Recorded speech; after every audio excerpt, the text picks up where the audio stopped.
I ran out of memory on my memory card.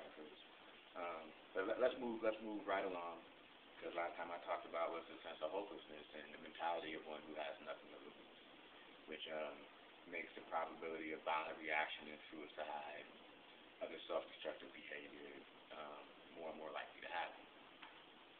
The results of these types of things are often school problems in young people, relationship problems in people into adolescence all the way into adulthood, authority problems as early as it can begin, no self-respect at all, that they will have a warped self-image. One of the main things that I like to point out, the warped self-image being, is that a black man has to be a gangster, a drug dealer, or a pimp, and that is glorified in our community. We need to put a stop to that, because these cause these problems. These individuals, both men and women, male and female, will oftentimes having random outbursts of rage and long periods of extreme sadness, random times of extreme happiness or excitement in themselves, kind of an emotional cocktail. We have to be mindful on what it is we're going to do to deal with these situations. All right, the primary thing needed is support. With support comes patience. This is a long time process, and some people will be working at correcting these issues for the rest of their lives, however long that may be. If you have a loved one like that, you need to be mindful of these types of things. You also need to have compassion for what it is that they're going through. You can, at no time, portray yourself to be heartless or anything less than compassionate to what it is that they're going through. In order to do that, you need knowledge about what it is that their problem is and what you can do to help. Because you can't feel bad about something that you don't understand when it looks like something that ain't right. And this is the problem. We have been looking at this situation like it's something that isn't right. And these people are doing this wrong because they want to. Indeed, there are some individuals that are doing things wrong because they want to. But there are more individuals out there who don't know any other way to go. It's the I got to go with what I know mentality. I got to do what I got to do to survive mentality, and it's been self-defeating ever since it's been planted in the minds of young people decades ago and passed down from generation to generation.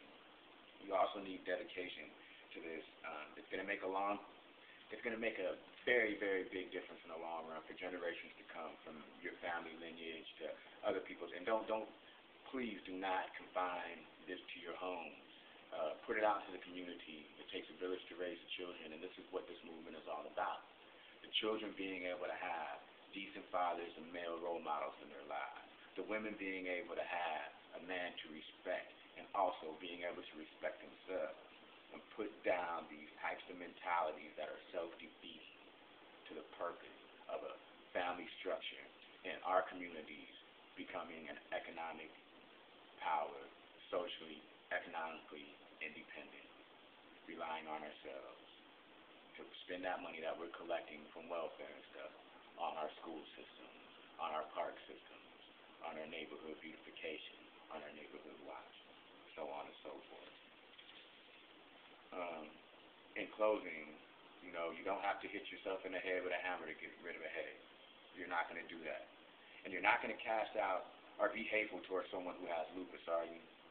So we need to take heed and take some care in recognizing these illnesses in our brethren, and treat each other with the same care as a cancer or lupus patient. It doesn't go away, and it is fatal. Okay? It's called addiction and mental illness. Resulting from the way we young men were being trained wrong by our absent men, by the example that they gave to us, and the continued dehumanization of our baby boys by the warped self-image of some mothers.